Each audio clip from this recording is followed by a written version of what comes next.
Hi friends, నేను మీ ఇమ్రాన్ని. మరి ఈ వీడియోలో మనము ఏపీ టెట్ మరియు బీఎస్సీకి సంబంధించిన రీతికాలు, హిందీ సాహిత్యంలో రీతికాల గురించి మాట్లాడుకుందామండి. హిందీ సాహిత్యంలో రీతికాల్ని ఉత్తర మధ్యకాల అని అంటాము, రీతికాలు అంటాము. ఈ రీతికాల యొక్క సమయం కనుక మనం చూసుకున్నట్లయితే नामकरण वर्गीकरण रीतिकाल समय कనుక చూసుకున్నట్లయితే संवत 1700 से 1900 तक माना जाता है. 1700 నుంచి 1900 వరకు కొలవడం అనేది జరుగుతుంది. नामकरण वर्गीकरण के बारे में देखा जाए तो उत्तर मध्यकाल कहा गया है. आचार्य रामचंद्र शुक्ल ने इस काल को రీతికాల్ का नाम उचित माना. आचार्य रामचंद्र शुक्ल ఈ కాలాన్ని రీతికాల్ అని చెప్పారు. इस काल का नाम మిశ్ర బిందు అనే అలంకృత కాల్ మాన. మిశ్ర బిందు అయితే ఈ కాలాన్ని అలంకృత కాలని, ఆచార్య విశ్వనాథ్ మిశ్ర అయితే ఈ కాలాన్ని శృంగార్ కాలని, ఆచార్య విశ్వనాథ్ ఏమన్నారు? శృంగార్ కాల్ అన్నారు. ఏమన్నారు? శృంగార్ అండి, బంగారు కాదు. कुछ विद्वानों ने इस काल को कलाकाल शुक्ल जी द्वारा रीतिकाल नामकरण ही उचित माना गया है. सो टोटली फाइनल గా ఆచార్య రామచంద్ర శుక్ల చెప్పిన రీతికాల అనేదే మరి ఈ కాలానికి చివరిగా ఆ పేరు పెట్టడం అనేది జరిగింది. ఉత్తర మధ్యకాల్, రీతికాల్. యాక్చువల్గా సాహిత్యానికి ఉత్తర మధ్యకాలం అంటారు. రీతికాల అనే పేరు ఆచార్య రామచంద్ర శుక్ల ఇచ్చారు. విశ్వనాథ్ ప్రసాద్ మిశ్ర ఏమో శృంగార కాలని చెప్పారు. మిశ్ర బిందువులేమో అలంకృత కాలం అని చెప్పారు. కొంతమంది విద్వాంసులు కళాకాలని కూడా చెప్పారు. దీని యొక్క సమయం వచ్చి 1700 నుంచి 1900 వరకు. రీతి శబ్దకి వ్యాఖ్య. रीति शब्द అంటే ఏంటి? संस्कृत काव्य शास्त्र में रीति शब्द का प्रयोग वामन नामक कवि ने सर्वप्रथम किया है. वामन అనే కవి సంస్కృతంలో ఈ యొక్క రీతి అనే పదాన్ని మొట్టమొదటిసారిగా వామన్ అనే ఆచార్య వామన్ ఈ యొక్క పదాన్ని వాడడం అనేది జరిగింది. वामन के अनुसार विशिष्ट पद रचना रीति ही कहा गया है. रीति का अर्थ है పద్ధతి, మార్గ్, శైలి. విశిష్ట పదరచన అనేది రచన అనేదాన్ని రీతి అన్నాము. రీతి కా అర్థ హై పద్ధతి, మార్గ్. ఒక మార్గము, ఒక పద్ధతి, ఒక వే, కాన్సెప్ట్ అన్నమాట रीति ग्रंथ उन ग्रंथों को कहा गया है जो रस, छंदस, अलंकार, शब्द, शक्ति, नायिका भेद का वर्णन होता है. చూడండి, రీతి గ్రంథాలని వే గ్రంథాలని అంటాము అంటే రస, ఛందస్, అలంకార, శబ్దశక్తి, నాయికా భేద అనే వర్ణన ఏ గ్రంథాల్లో అయితే ఉంటుందో అటువంటి గ్రంథాలని రీతి గ్రంథ అని చెప్పడం అనేది జరుగుతుంది. ఈ గ్రంథంకు లక్షణ గ్రంథ भी कहा जाता है. ఈ గ్రంథాలనే లక్షణ గ్రంథాలని కూడా చెప్పడం అనేది జరుగుతుంది. లక్షణ గ్రంథాలు అంటే ఏంటండి? రస, ఛందస్, అలంకార, శబ్దశక్తి, నాయికా భేద అనే వాటి అన్నిటి గురించి ఉండే గ్రంథాలని లక్షణ గ్రంథాలు, రీతి గ్రంథాలు అంటాము. రీతి కా అర్థ హై పద్ एवं మార్గ, శైలి. అలాగే వామన్ के अनुसार విశిష్ట పదరచన. రీతి యొక్క మొట్టమొదటి ఈ పదాన్ని వాడిన వ్యక్తి ఎవరు అంటే ఆచార్య వామన్ అని చెప్పుకోవాలి. రీతికాలకి పరిస్థితి. రీతికాల్లో ఉన్న పరిస్థితులు ఏంటి? ఈ కాలం జనరల్గా 1700 నుంచి 1900 అనుకున్నాం కదా. సో ఆ కాలంలో ఉన్న రాజకీయ పరిస్థితులు ఏంటి? రాజనీతిక పరిస్థితి. షాజహాన్ के शासनकाल से लेकर రీతి యుగ ఆరంభ అవుతా है. షాజహా యొక్క శాసన యుగం ఎప్పుడైతే ఆరంభమైందో ఆ సమయంలో నుంచి రీతి యుగం అనేది ప్రారంభమైందని చెప్పి మనం చెప్పుకోవచ్చు. राजा और सामंत अपने दरबारों में कवियों, कलाकारों को आश्रय देते थे. इस काल के शासकों में आत्म प्रशंसा एवं श्रृंगार की लालसा रहती थी. शाहजहां कला एवं संगति प्रेमी थे.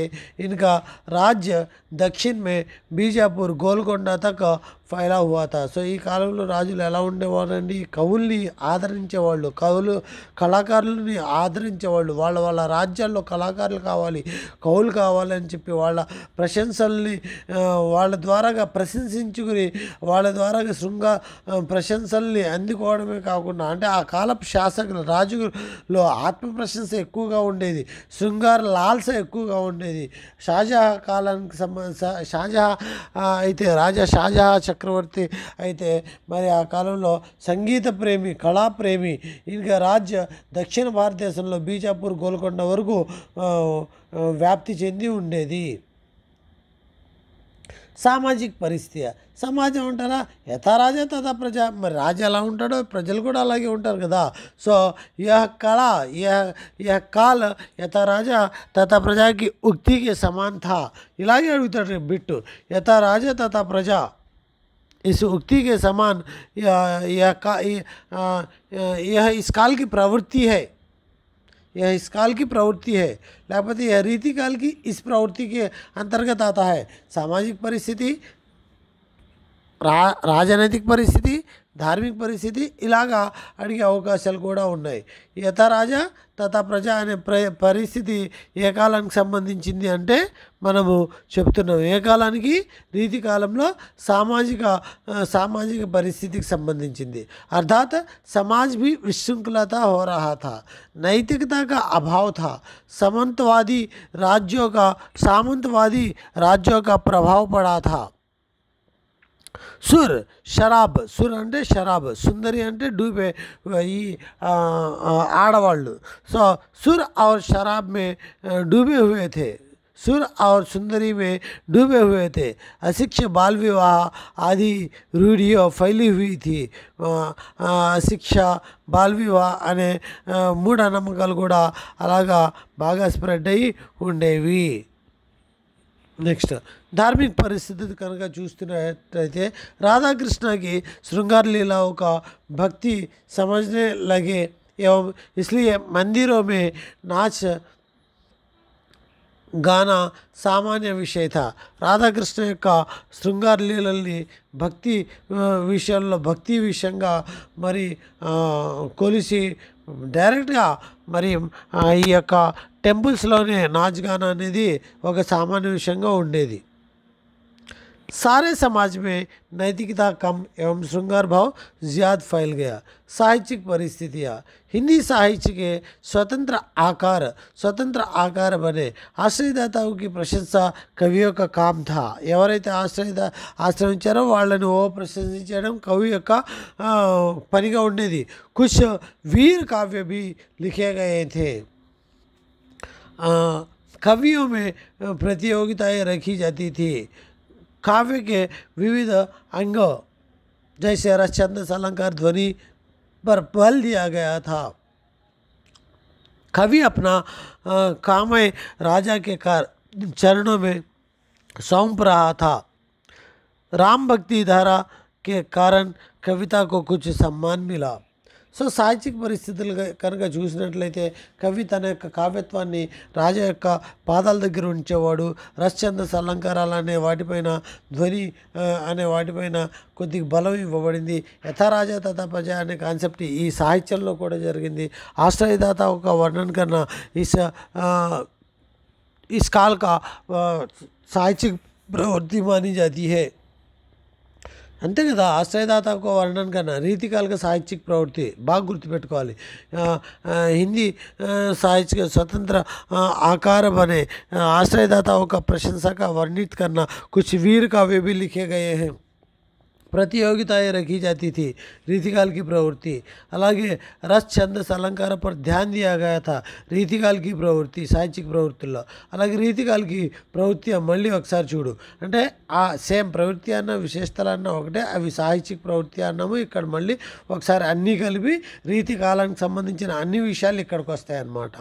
రీతి నిరూపణ, लक्षण ग्रंथों की रचना. नेक्स्ट श्रृंगारिकता, श्रृंगार का वर्णन. अलंकारिकता, अलंकारों पर विशेष ध्यान देना. आश्रयदाताओं की प्रशंसा. बहुजाता एवं चमत्कार प्रदर्शन. नारी के प्रति कामुक दृष्टिकोण. प्रकृति चित्रण. मुक्तक काव्य की परंपरा, संकुचित जीवन दृष्टि, ब्रजभाषा का विकास, भक्ति नीति के काव्य, रीति के साहित्यकारों एवं आचार्य थे. సో రీతి సాహిత్యానికి సంబంధించిన సాహిత్యకారులు మరియు ఆచార్యులు, లక్షణ గ్రంథాలు, శృంగార వర్ణన, అలంకార వివరణ, ఆశ్రయదాత ఒక ప్రశంస. బాగా గుర్తు చేసుకోండి ఇవన్నీ కూడా. ఇవి రీతి కాలానికి సంబంధించిన ప్రవృత్తులు. ఏ కాలానికి సంబంధించిన ప్రవృత్తి అని చెప్పి అడుగుతాడు. నారీకే ప్రతి కాముకో దృష్టికోన్, प्रकृति चित्रण, मुक्तक काव्य की परंपरा, संकुचित जीवन की दृष्टि एवं ब्रजभाषा का विकास, भक्ति नीति के काव्य, रीतिकाल के साहित्यकार एवं आचार्य. नेक्स्ट, रीतिकालीन काव्य का वर्गीकरण देखा जाए तो रीतिकाल को 3 कालों में वर्गीकरण किया गया है. रीतिबद्ध, रीति सिद्ध, रीति मुक्त. रीतिबद्ध, रीति सिद्ध, रीति मुक्त. रीतिबद्ध के प्रमुख कवि है केशवदास चिंतामणि. केशवदास चिंतामणि, भूषण, कुलपति मिश्र, पद्माकर, सेनापति, भिखारीदास, కృష్ణ కవి, గ్వాల్. చూడండి రీతిబద్ధ అంటే ఏంటి, రీతి సిద్ధ అంటే ఏంటి, రీతి ముక్త అంటే ఏంటి తర్వాత చూద్దాం. ముందు చూడండి రీతిబద్ధకే కవి కేశవదాస్, చింతామణి, భూషణ్, కులపతి మిశ్ర, దేవ్, పద్మాకర్, సేనాపతి, భిखारीदास, కృష్ణ కవి, గ్వాల్. రీతిబద్ధకే కవి బిహారీలాల్, రసనిధి, వృంద. రీతి ముక్తికే కవి చూడండి రీతిబద్ధకే కవి ముందు చెప్పుకున్నాము. రీతిబద్ధకే కవి కేశవదాస్, చింతామణి, భూషణ్, कुलपति मिश्र, देव, पद्माकर, सेनापति, भिखारीदास, कृष्ण कवि, ग्वाल. रीति सिद्ध के कवि, रीति सिद्ध के कवि जो बिहारी लाल, रसनिधि, वृंद माने जाते हैं. रीति मुक्त के कवि जो धनानंद, आलम, बोधा, ठाकुर माने जाते हैं. రీతిబద్ధ కావ్యకే కిసే कहते हैं. रीतिबद्ध काव्य అని చెప్పి దేని అంటారు అంటే संस्कृत काव्यशास्त्र के आधार पर काव्यांश निरूपण यानी रस, छंदस, अलंकार, ध्वनि करने वाले कवियों को రీతిబద్ధ అంటే ఈ యొక్క నిరూపణ करने वाले సంస్కృత కావ్యశాస్త్రాల్లో ఉన్న కావ్యాంశాన్ని బట్టి అంటే రసఛందస్ अलंकाराలను నిరూపణ చేసి अर्थात कवि पुराने रीति के अनुसार अपने काव्य की रचना चाहते हैं. वे कवियों के ग्रंथ लक्षण ग्रंथ माने गए हैं. संस्कृत के अलंकारवादी बाह्मा, दंडी, कुंतक का అనుకరణ करते हैं. సో ఇదేంటండి బామాహ. సో ఇక్కడ ఏంటి వీళ్ళు లక్షణ గ్రంథాలని ఫాలో అవుతారు. లక్షణ గ్రంథాలు ఏంటి, ఎవరైతే ఈ రస, ఛందస్, అలంకారాలు, ధ్వని గురించి మరి రాసి ఉన్నారో ఆ యొక్క డిక్షనరీస్ని బయటికి తీసి వాటిని నిరూపణ చేసి వాటిని ఒక క్రమానుగతంగా పెట్టి వాటికి సంబంధించి లక్షణ గ్రంథాలు వీళ్ళు రాసి దాన్ని బేస్ చేసుకుని కావ్యాన్ని ముందుకు నడిపించిన వాళ్ళు రీతిబద్ధ కవులు అంటాం, रीतिबद्ध काव्यम अंटाम. मरी रीति सिद्ध अंटे एंटी वे अपने काव्य रीति के अनुसार अर्थात लक्षण ग्रंथ तो नहीं लिखते అంటే వీళ్ళు రీతిని ఫాలో అవుతారు, లక్షణ గ్రంథాలని ఫాలో అవుతారు, కానీ సొంతంగా గ్రంథాలు రాయరు, అంతే జస్ట్ ఫాలో అవుతూ రాస్తారనమాట.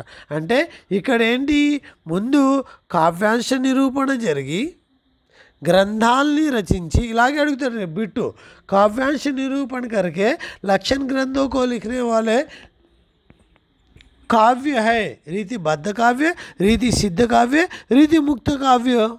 सो अदी लक्षण ग्रंथालनी रासी काव्य निरूपण चेसी रास्ते वाटिनी रीतिबद्धनी. అయితే లక్షణ గ్రంథాలని ఫాలో అయ్యి లక్షణ గ్రంథాలు రాయరు కానీ ఫాలో అవుతారు, రసఛందస్ అలంకారాలని ఫాలో అవుతారు కానీ లక్షణ గ్రంథాలు రాయరు. వీళ్ళని రీతి సిద్ధ కావ్య అంటాము. మరి రీతి ముక్త కావ్య అంటే వీళ్ళు రసఛందస్ अलंकाराల बनावट काव्य को निकाल कर स्वच्छंद धारा में मेल कराया है. వీళ్ళకి రసఛందస్ అలంకారాలు లక్షణ గ్రంథాలతో పని పాట లేదు, డైరెక్ట్గా వీళ్ళకి నచ్చింది రాస్తారనమాట. వారినే రీతి ముక్త కావ్య అని చెప్పడం అనేది జరిగింది. ఇప్పుడు రీతిబద్ధ కావ్య గురించి మనం చూసినట్లయితే రీతిబద్ధ కావ్య ప్రవృత్తియ రీతి నిరూపణ. మరి రీతిబద్ధ కావ్యానికి సంబంధించిన విశేషతలు ఏంటి అంటే రీతి నిరూపణ, మౌలికత का अभाव, శృంగారికత की प्रधानता, अलंकार विवेचन, छंद विवेचन, రస్ నిరూపణ అలాగే మరి ఈ విశేషతలు కంపల్సరీ మోస్ట్ ఇంపార్టెంట్ అన్నమాట. రీతిబద్ధకి సంబంధించిన విశేషతలు కనుక చూస్తే రీతి निरूपण फर्स्ट ఏంటి रीति निरूपण सभी कवियों ने काव्यांगों का निरूपण करते हुए लक्षण ग्रंथों की रचना को उदाहरणों पर ज़्यादा ध्यान दिया. अपनी प्रतिभा को दिखाना मुख्य उद्देश्य है. जैसे चिंतामणि, मतिराम, भूषण देव आदि ग्रंथ लिखे गए हैं. कैसे ग्रंथ? लक्षण ग्रंथों को लिखे रीति का निरूपण करते समय अपनी प्रतिभा को पहचानने के लिए सभी कवियों ने, इस काल में सभी कवियों ने काव्यांगों का निरूपण करते हुए लक्षण ग्रंथों को लिखा है. यह रीतिबद्ध काव्य का इस प्रवृत्ति के अंतर्गत आता है, रीति निरूपण के अंतर्गत आता है. मौलिकता का अभाव. रीतिकाल के रीतिबद्ध कवियों में नवीनता नहीं. वे जयदेव के चंद्रलोक ग्रंथ के आधार पर ज़्यादा ग्रंथ लिखे थे. మౌలికత का अभाव. ఇక్కడ మౌలికత అంటే ఏంటి? ఆలోచన విధానం. ఆలోచన విధానం కొద్దిగా తక్కువే. సృజనాత్మకత లేదు ఇక్కడ. ఎందుకు లేదు అంటే వీళ్ళు రాసిన ఏవైతే రీతిబద్ధ కవులు రాసిన ఏవైతే నవీన లక్షణ గ్రంథాలు ఉన్నాయో అవన్నీ కూడా చంద్రలోక గ్రంథకి ఆధార్ పర్ ज़्यादा గ్రంథ लिखे गए हैं. దాని గురించి మౌలికత అభావం. సో ఈ చంద్రలోక గ్రంథాన్ని బేస్ చేసుకుని రాసిన గ్రంథాలన్నీ లక్షణ గ్రంథాలు. దాని గురించి దీన్ని మౌలికతగా అభావం అనే ప్రవృత్తిగా భావించండి. నెక్స్ట్ శృంగారికత ప్రధానత. रीतिकाल में श्रृंगार का प्रधानता है. सभी कवियों ने यह सिद्धांत सिद्ध किया. रीतिकाल का श्रृंगार प्रधानता अन्नारू, श्रृंगारिकता का प्रधानता. अलंकार को विवेचन. रीतिबद्ध के सभी कवियों ने अलंकारी पर विशेष ध्यान दिया. नेक्स्ट छंद विवेचन. छंद शास्त्र पर भी विशेष ध्यान दिया गया है. उत्तराताकर छंद निर्वाह इसके उदाहरण है. रस निरूपण. नवरसों पर विशेष चर्चा की. श्रृंगार, हास्य, रौद्र, भयानक, बीभत्स रस निरूपण के अंतर्गत आते हैं. सो रस निरूपण, छंद निरूपण, अलंकार निरूपण, శృంగారికత की ప్రాధాన్యత, మౌలికత का అభావం. చంద్రలోక గ్రంథాన్ని బేస్ చేసుకుని రాసిన గ్రంథాలు కాబట్టి మౌలికత का నిరూపణ, రీతి నిరూపణ, కావ్య లక్షణం का గ్రంథ. ఈ 6 విశేషతలు దేనికి సంబంధించింది? రీతిబద్ధ కావ్యానికి సంబంధించింది. రీతిబద్ధ కావ్యానికి సంబంధించిన ముఖ్య ప్రముఖులు ఎవరు అని చెప్పుకున్నాము. కేశవదాస్. केशवदास को मुख्य रूप से केशवदास गुरुजी चौदहम. केशवदास को रीतिकाल का प्रवर्तक माना जाता है.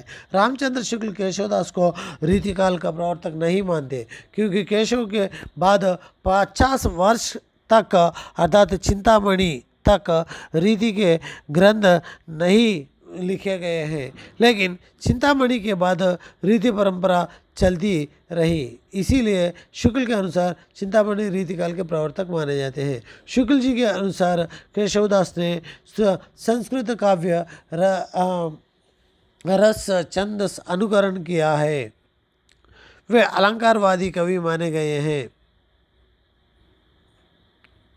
वे अलंकारवादी माने जाते हैं. केशव के रामचंद्रिका काव्य के कारण कुछ विद्वान केशवदास को भक्तिकाल में स्थान देते हैं. केशवदास तुलसीदास के समकालीन कवि माने जाते हैं. जन्म संवत 1612 से मृत्यु 1674 में माना जाता है. संस्कृत में पंडित और राजा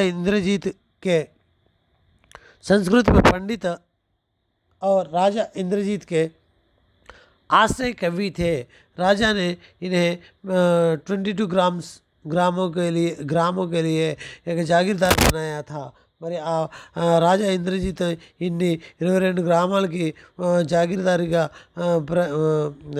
వ్యవహరించమని అప్పచెప్పడం అనేది జరిగింది.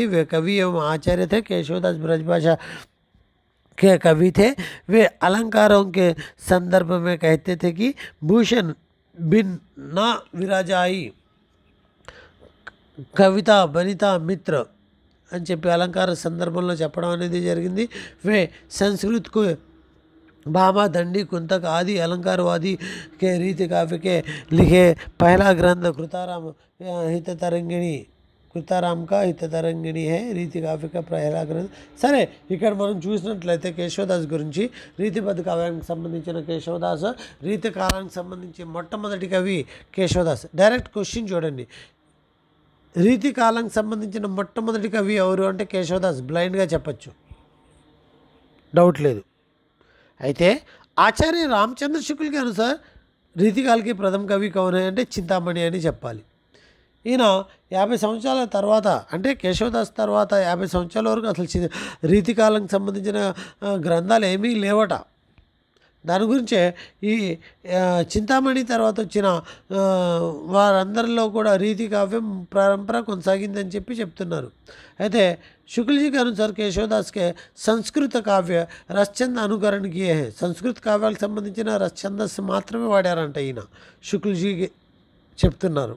అయితే కేశవ చంద్రిక కావ్యకే కారణ కుచ్ విద్వాన్ అంటే కేశవకే రామచంద్రిక అనే ఒక కావ్యాన్ని, కేశవకు సంబంధించిన రామచంద్రిక ఇంపార్టెంట్ కావ్యాలని దీనికి సంబంధించిన బిట్లు పడ్డాయి. రామచంద్రిక అనే ఒక కావ్యాన్ని బేస్కి చేసుకుని ఈయన తులసిదాస్కి సమకాలికుడు అని చెప్పి అక్కడ భక్తికాల్లో కూడా కొంతమంది ఈయన్ని కొలిచారు. 1612 1674లో ఈయన చనిపోవడం అనేది జరుగుతుందని చెప్పారు. అలాగే ఈయన ఇంద్రజిత్ రాజు గారి దగ్గర పనిచేశారు. ఏ రాజుగారి దగ్గర? ఇంద్రజిత్ రాజు గారు ఈయనకి 22 గ్రామాలకు అధికారిగా నియమించారనమాట. మరి ఈయన కవి మరియు ఆచార్య కూడాను. కేశవ్ బ్రజభాషాకే కవి హే. అంతేకాదు ఈయన అలంకారాల గురించి రాసిన ఒక కావ్యం చూడండి. అంటే ఈ యొక్క లైన్ ఎవరికి సంబంధించింది అంటే ఇలాగే భూషణ్ బిన్నా విరజయి కవిత బనిత మిత్ర అనే ఒక కావ్యాన్ని ఈయన రచించడం అనేది జరిగింది. దేన్ని ప్రాముఖ్యత ఇస్తూ? అలంకారాల సందర్భంలో. ఏ సందర్భంలో? అలంకార సందర్భంలో. ఎవరు రాశారు? కేశవదాస్ రాసింది. ఏంటా వాక్యము? భూషణ్ బిన్నా బిరుజయి కవిత బినత మిత్ర. అలాగే वे संस्कृत के भामा दंडी कुंतक अलंकारवादियों को रीति काव्य में लिखा गया पहला ग्रंथ. చూడండి, संस्कृत में भामा दंडी कुंतक आदि अलंकारवादियों के रीति काव्य में लिखा गया पहला ग्रंथ है कृपाराम का हिततरंगिणी. సో కృపారాంకి సంబంధించిన హితతరంగిణి మొట్టమొదటి గ్రంథంగా ఈ యొక్క దండి కుంతక అలంకారవాది యొక్క అనుసరించి ఈ యొక్క హితతరిణి కృపారాం హితతరంగిణి అని చెప్పి చెప్తారు. కేశవదాస్కి అన్య గ్రంథం చూడండి. కేశవదాస్కి అన్య గ్రంథం రసిక్ ప్రియ గ్రంథ. కేశవదాస్కి గ్రంథ అన్య గ్రంథం ఫస్ట్ ఇదే కదా. రసిక్ ప్రియ, రామచంద్రిక, కవిప్రియ, విజ్ఞాన గీత అట్లానే ఈయనకు సంబంధించి అన్ని విషయాలు కూడా నేర్చుకుంటాం. సో ఫస్ట్ ఆఫ్ ఆల్ ఈయనకు సంబంధించి రసిక్ ప్రియ గ్రంథం ఏంటో చూద్దాం. రసిక్ ప్రియ అడిగాడండి చాలా సందర్భాల్లో ఈ క్వశ్చన్ బాగా రిపీటెడ్గా వచ్చింది. इस ग्रंथ में रस निरूपण नायिका भेद श्रृंगार रस का वर्णन किया गया है. రసిక్ ప్రియ అనే గ్రంథంలో రస నిరూపణ చేశారు. ఎవరు? చింతామణి రస నిరూపణ చేసిన గ్రంథాన్ని పేరేంటి అంటే రసిక్ ప్రియ. నాయికా భేద్ శృంగార రస్ కా వర్ణన్ నాయికా భేద్ హీరో ఈయన యొక్క వర్ణన వివరణ, అలాగే గ్రంథ రస నిరూపణ చేయబడ్డ గ్రంథ రసిక్ ప్రియ. రామచంద్రిక यह एक प्रबंध काव्य है जो छंद अलंकारों की విస్తృత చర్చ है. ఈ యొక్క ప్రబంధ కావ్యంలో ఛంద మరియు అలంకారాల విస్తృతమైన చర్చ జరిగింది. రామచంద్ర రస నిరూపణ ఏ గ్రంథంలో? రసిక ప్రియాలో. అలంకారాల యొక్క నిరూపణ ఎక్కడ జరిగింది? రామచంద్రికలో. శృంగార రస్ కా వర్ణన్ కహా కియా గయా హై? రసిక ప్రియాలో. अलंकारों का विस्तृत चर्चा कहा किया गया है रामचंद्रिकालो. नायिका भेद का वर्णन रसिक प्रियालो. इस ग्रंथ में राम का చరిత వాల్మీకి రామాయణ के आधार पर लिखा गया है రామచంద్రిక. దాని గురించి ఇన్ని భక్తి కాలంకి సంబంధించిన వ్యక్తి కూడా ఉన్నారు. రామచంద్రిక గ్రంథంలో మరి వాల్మీకి రామాయణాన్ని బేస్ చేసుకుని రామాయణాన్ని ఈయన రాశారు. इस ग्रंथ के कारण कुछ विद्वानों के अनुसार भक्ति काल के कवि भी माने जाते हैं. ये గ్రంథము రామచంద్రిక. సో రామచంద్రిక గ్రంథ్ అనగానే అలంకారో का విస్తృత చర్చ, అలాగే వాల్మీకి బేస్డ్ రామాయణ, అలాగే ఈ గ్రంథం కారణంగానే కొంతమంది ఇన్ని భక్తికాలకు సంబంధించిన కవిగా చెప్పడం అనేది జరిగింది. అలాగే రసిక్ ప్రియ అంటే రస నిరూపణ, నాయికా భేద, శృంగార రస్ का वर्णन. నెక్స్ట్ కవిప్రియ. కవిప్రియ इस ग्रंथ के कवि गुण बताए गए हैं. కవుల యొక్క గుణాల్ని మరి ఈ కవిప్రియలో అలంకారాల యొక్క వర్ణనతో పాటు ఇక్కడ చూడండి, అలంకారాల యొక్క వర్ణనతో పాటు రామచంద్ర లేదా ప్రబంధ కావ్య లేదా ఛంద అలంకారాలు జోడిస్తే చూడండి, ప్రబంధ కావ్య ఛంద అలంకారాల విస్తృత చర్చ అంటే రామచంద్రిక. అయితే అలంకారాల యొక్క వర్ణనతో పాటుగా కవి యొక్క గుణాలు అని చెప్పి అడిగితే కవిప్రియ అని పెట్టాలి. కవిప్రియ ఎప్పుడవుతుంది? అలంకారాల గుణాలతో, కవిల యొక్క గుణాలతో పాటుగా అలంకారాల యొక్క వర్ణ కవిప్రియ. కవి శిక్షా కా గ్రంథ. यह ग्रंथ है कवि शिक्षा का ग्रंथ. ఏది? కవిప్రియ. విజ్ఞాన గీత. విజ్ఞాన గీత. విజ్ఞాన గీత. यह ग्रंथ प्रबंध चंद्रोदय नाटक की रीति पर लिखा गया है. प्रबंध प्रबोध चंद्रोदय नाटक की रीति पर लिखा गया है. यह एक आध्यात्मिक ग्रंथ है. केशव के संदर्भ में अन्य विषय केशव के ग्रंथ रसिक प्रिय, कवि प्रिय, रामचंद्रिका, चंदनबाला, शिकनक, रतन बावनी, जहांगीर जसचंद्रिका, विज्ञान गीत చాలా చాలా చాలా ఇంపార్టెంట్ అండి. రసిక్ ప్రియ, కవి ప్రియ, రామచంద్రిక, చందన్మాల, शिकनक, रतन बावनी, जहांगीर जसचंद्रिका, विज्ञान गीता. शुक्ल जी के अनुसार केशवदास के कवि गुणों को ज़्यादा आचार्य इल्लो कवि गुणाल कंटे आचार्य गुणाలు ఎక్కువగా ఉన్నాయి. కఠిన కావ్య का स्रोत माना जाता. కవి కఠిన కావ్య का स्रोत అని ఎవరు చెప్పారు? కేశవదాస్ చెప్పారు. ఏ కవి గురించి చెప్పారు? ఎస్, ఏ కవి గురించి చెప్పారు? కేశవదాస్ గురించి చెప్పారు. శుక్లజీ చెప్పారు. కఠిన్ కావ్య కా స్రోత్ ఎవరు చెప్పారు? శుక్లజీ చెప్పారు. ఏ కవి గురించి చెప్పారు? రీతికాలంలో కేశిక. तुलसी रसी उद्गान केशव अर्थात सूर्यदास हिंदी साहित्य के सूर्य हो तो तुलसीदास हिंदी साहित्य का चंद्रमा एवं केशवदास हिंदी साहित्य का उद्गार यानी नक्षत्र के समान माना जाता है. చాలా చాలా ఇంపార్టెంట్ బిట్ అండి. ఇలాగే అడుగుతాడు, హిందీ సాహిత్య ఇతిహాస్కి సంబంధించి సూర్యుడు అవడు? सूरदास. तुलसी और चांद, కేశవ और నక్షత్ర. ఇట్లా ముగ్గురిని హిందీ సాహిత్యంలో కంపేర్ చేయొచ్చు. కేశవదాస్ నక్షత్రం అయితే మరి సూర్యుడు, సూర్యదాస్ అయితే మరి చంద్రుడు, మరి तुलसीदास అని చెప్పుకోవాలి. केशवदास को रीतिकाल का प्रवर्तक मानने वाले केशवदास है. रीतिकाल प्रवर्तक मानने वाले आचार्य श्याम सुंदर दास एवं डॉक्टर नागेंद्र. ఆచార్య శ్యామ్ సుందర్ దాస్ ఏవం డాక్టర్ నాగేంద్ర రీతి కావ్యాల్లో మరి ప్రవర్తకుడు కేశవదాస్ అని కొలుస్తున్నారు, కానీ ఆచార్య రామచంద్ర శుక్ల కాదన్నారు. ఆయన అనుసరించి ఎవరు? ఈయన चिंतामणि त्रिपाठी अंट. चुद्दाम. आचार्य रामचंद्र शुक्ल के अनुसार चिंतामणि त्रिपाठी को रीतिकाल का प्रवर्तक मानते हैं. रीतिकाल के कवि चिंतामणि, भूषण, मतीराम तीनों भाई थे. इनके अतिरिक्त जयशंकर नाम చూడండి, భూషణ, చింతామణి, మతిరామ, జయశంకర్ అనే నలుగురు అన్నదమ్ములు అంటండి. चिंतामणि के पिता रत्नाकर त्रिपाठी थे. जन्म संवत्सर 1666 के आसपास माना जाता है. रचनाकाल 1700 के आसपास माना जाता है. चिंतामणि कही गई अपना नाम మణిలాల్ भी लिखा गया है। ఇది కూడా చింతామణి యొక్క వేరొక పేరేంటి అని చెప్పి అడిగిన సందర్భం కూడా ఉంది। మణిలాల్ చింతామణినే अधिकांश साहित्य काव्यपुट ग्रंथों के सहारा लिखा था। काव्यपुट ఎక్కువ గ్రంథాలు సాహిత్య దర్పణ మరియు काव्यपुटని బేస్ చేసుకుని రాశారు। आचार्य रामचंद्र शुक्ल के अनुसार चिंतामणि रीतिकाल के प्रवर्तक माने जाते हैं। నెక్స్ట్ చింతామణి యొక్క అన్నదమ్ములు చూసినట్టు ఇది కూడా అడిగాడు। చింతామణి, భూషణ్ మరియు మతిరామ్ ముగ్గురు అన్నదమ్ములు। ఈయనతో పాటు చివరిలో జయశంకర్ నామ్కే ఎక్ భాయ్ బతలాయే జాతే హై, వాళ్ళు నా అన్నయ్యలే అని చెప్పి జయశంకర్ అని ఇంకొకడు కూడా ఉన్న అని వెనకాల నుంచి వచ్చారంట। చింతామణికి పిత రత్నాకర్ త్రిపాఠి సంవత్ 1666 మరియు రచనాకాలేమో 1700లో రాశారని కొలుస్తారు। ఈయన దేని బేస్ చేసుకుని రాశారు? సాహిత్య దర్పణం కావ్యపుటిని బేస్ చేసుకుని రాశారు। మరి ఈయన ఇంకొక పేరేంటి? మణిలాల్ అని కూడా అక్కడక్కడ కావ్యాల్లో ఈయన రచించారు। इनके ग्रंथ क्या है?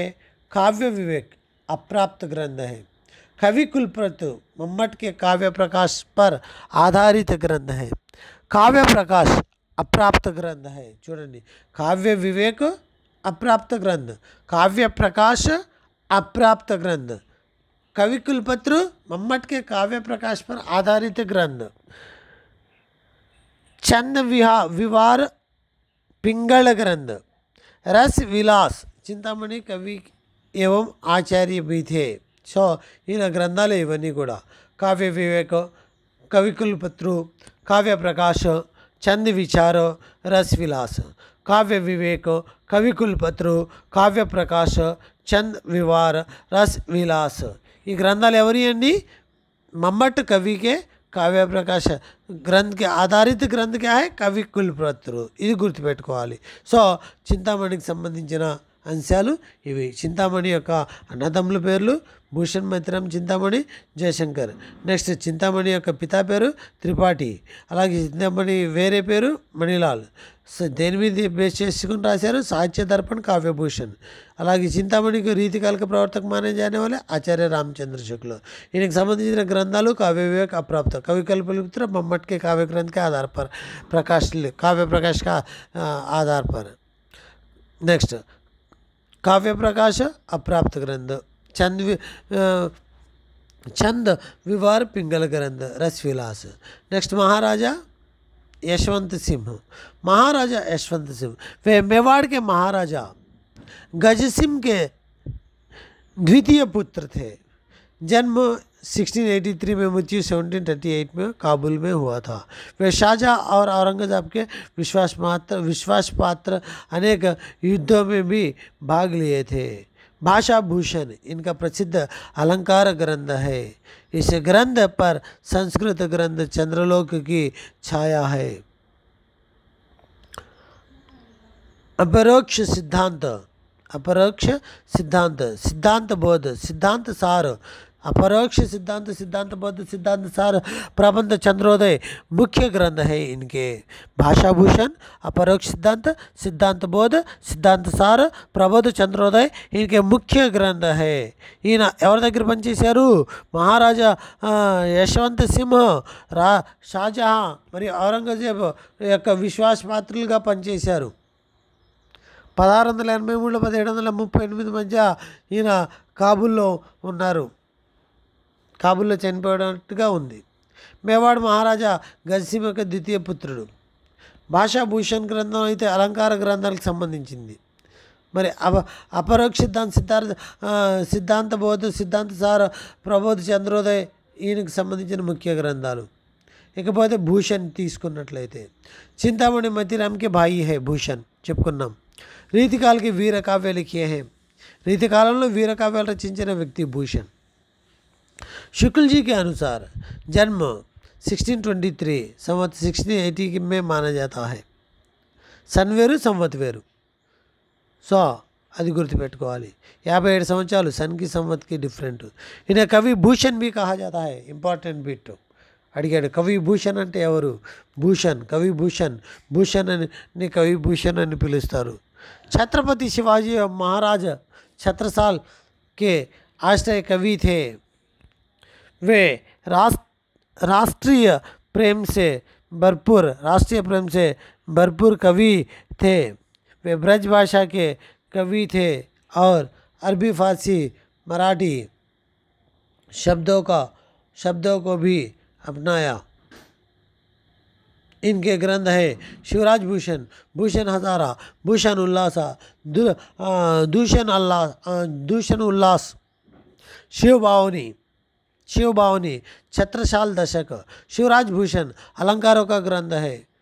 नेक्स्ट, भूषण हजारा अप्राप्त ग्रंथ है। भूषण उल्लास अप्राप्त ग्रंथ है। दूषण उल्लास अप्राप्त ग्रंथ है। शिवाजी की प्रशंसा करते हुए शिव भावनी को लिखा था भूषण ने।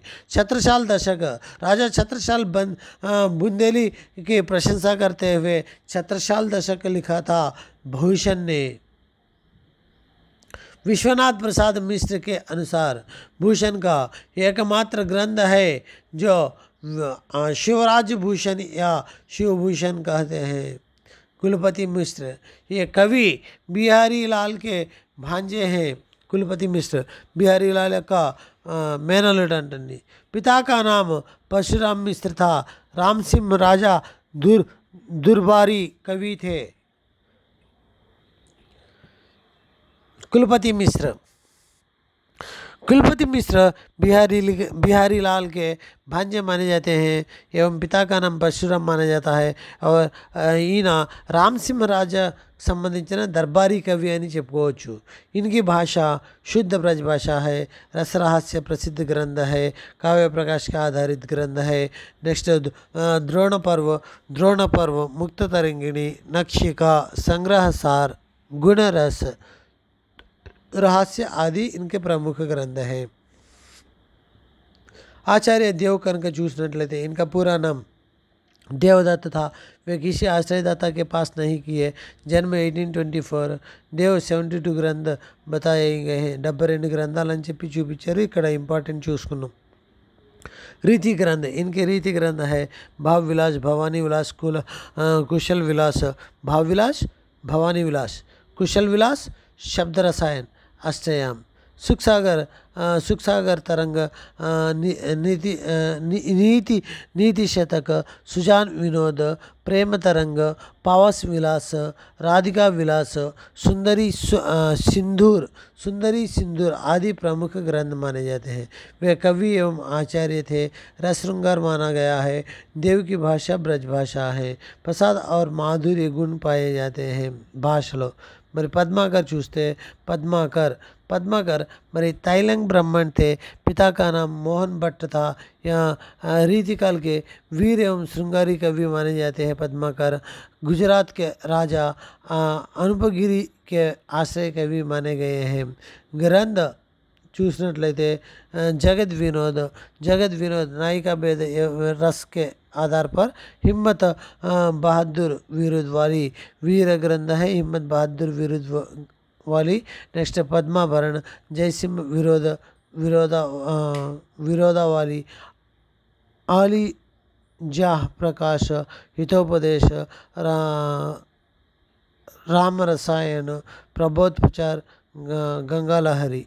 అలాగే భిఖారీ దాస్ కనుక చూస్తే जाति के श्रीवास्तव एवं पथपगढ़ के निवासी हैं। संस्कृत मम्मट, जयदेव, विश्वनाथ। हिंदी चिंतामणि के ग्रंथों के सहारा लेकर अपना साहित्य लिखा है। काव्य निरूपण ग्रंथ प्रसिद्ध ग्रंथ है। काव्य निर्णय प्रसिद्ध ग्रंथ है। श्रृंगार निर्णय नायिका भेद का ग्रंथ है। रस सारांश। नेक्स्ट, चंदार्णव पिंगल चंदों का ग्रंथ है। शब्द नामकोश, विष्णु पुराण भाषा, शतरंज शतिका। सो नेक्स्ट, ग्वाल, वे मथुरा के ब्राह्मण थे। पिता का नाम सेवाराम। साहित्य रसिकनंद, कवि दर्पण, साहित्य नंदन, हमीर हट, विजय विनोद, కవి హృదయ వినోద, భక్త భాష్య, కృష్ణాష్టక, గురు పచాస అన్నీ చదవాల్సిందేనండి. మరి గ్వాల్ మతిరామ్ చూస్తే రసరాజ్ లలిత్ లలాం, రసరాజ్ లలిత్ లలాం, ఫుల్ మంజరి, లక్షణ శృంగార, అలంకార పంచశిఖ, సాహిత్య సార, లలిత లలామ 100 అలంకారాల యొక్క 100 అలంకార ఒక గ్రంథ లిఖాత, రసరాజ్ रस सिद्धांत అని చెప్తాము. वे श्रृंगार भाषा के कवि माने जाते हैं. रसराज ग्रंथ रहीम के बरवे नाई का वेद के आधार पर लिखा गया ग्रंथ है. शुक्ल जी ने इनकी भाषा के संदर्भ में कहा कि इनकी भाषा में शुद्ध शब्दों की भर्ती नहीं है. जितनी शब्द और वाक्य वे सब भाव व्यंजन अर्ध प्रयुक्त हुए हैं అని చెప్పి ఆచార్య రామచంద్ర శుక్ల ఈయన్ని కౌంటర్ చేయడం అనేది జరిగింది. శబ్దాలు సరిగ్గా రాయడమే రాదు మతిరామ్కి అని చెప్పడం అనేది జరిగింది. సేనాపతి ద్వారాగా రచిత ఏకమాత్ర గ్రంథ హై కవిత్ రత్నాకర్ అంటాము. ఈ కవిత్ రత్నాకర్ గ్రంథంలో 394 చందాల గురించి రాయించడం అనేది జరిగింది. రామ భక్తి का పరిచయ भी కవిత్ రత్నాకర్లో ఉంది. ప్రథమ తరంగ కనుక చూసినట్లయితే దీంట్లో శ్లేషపరక చంద, ద్వితీయ తరంగ శృంగార వర్ణన, నక్షకి వర్ణన, తృతీయ తరంగ రీతి, మొత్తం 5 తరంగాలు తీసుకోవడం అనేది జరిగింది. ఋతుక వర్ణన, తృతీయ తరంగంలో ఋతుక వర్ణన ఒకటే గ్రంథం రాశారు. ఎవరు? సేనాపతి రాసింది ఒకటే గ్రంథము. అందులో 394 చందాలని చంద్ గురించి ఆ గ్రంథం పేరు కవిత్ రత్నాకర్. 5 తరంగాల్లో విభజించబడింది. ఈ 5 తరంగాల్లో ప్రథమ తరంగం శ్లేషపరక్ చంద్, ద్వితీయ తరంగం శృంగార వర్ణన, నక్షిక వర్ణన, तृतीय तरंग ऋतु वर्णन, चतुर्थ तरंग पंचम तरंग शुक्ल जी के अनुसार ऋतु वर्णन तो इनके जैसा किसी श्रृंगार कवि ने नहीं किया है అని చెప్పి మరి సేనాపతికి ఋతువర్ణన మీద ఇవ్వడం ఒక గిఫ్ట్ లాగా ఇవ్వడం అనేది అదే కొద్దిగా ప్రమోట్ చేయడం అనేది జరిగింది. సో ఇదండి రీతిబద్ధ. తర్వాత కావ్యంలో రీతి సిద్ధ కావ్యాన్ని గురించి మాట్లాడుకుందాము. రీతిబద్ధ వరకు చాలు ఈ యొక్క వీడియోలో. ఓకే ఫ్రెండ్స్, ఈ వీడియోని ఇంతటితో ముగిస్తాను. Thank you to one and all.